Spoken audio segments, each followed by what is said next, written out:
risk of starvation. Now, the article was written after Karuna Kara returned from a visit to Somalia and Kenya.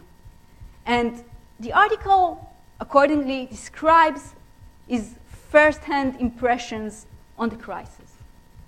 But, and that's where it gets interesting, in addition to that, the article offers a critique of how the media and other humanitarian organizations chose to bear witness to the crisis in Somalia. And actually, MSF's president calls into question the discourse that was adopted in order to describe the crisis, the frames of explanations that were mobilized, and even the humanitarian pretension to provide effective assistance to the victims. And I'll just read aloud some of the highlights, glossing over the man-made causes of hunger and starvation in the region and the difficulties in addressing them will not help resolve the crisis. That was a quote.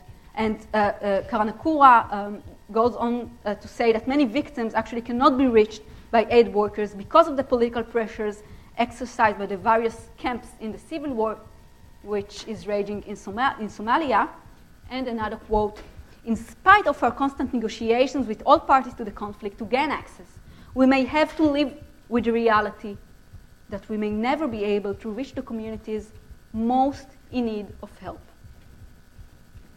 So, what MSF's president seems to be saying is obviously that humanitarian activists who try to operate in Somalia have a limited vision, they have limited information on the needs of the victims, and they have a limited ability to reach those victims and help them.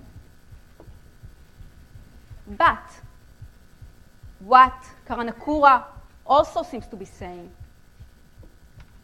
is that those limitations which are imposed on humanitarian action should themselves become the object of acts of witnessing. And the position that transpires in his article is that in certain circumstances, the condition that will allow humanitarian activists to better protect the victims is to openly acknowledge how politics encroaches on their practice and constrains it.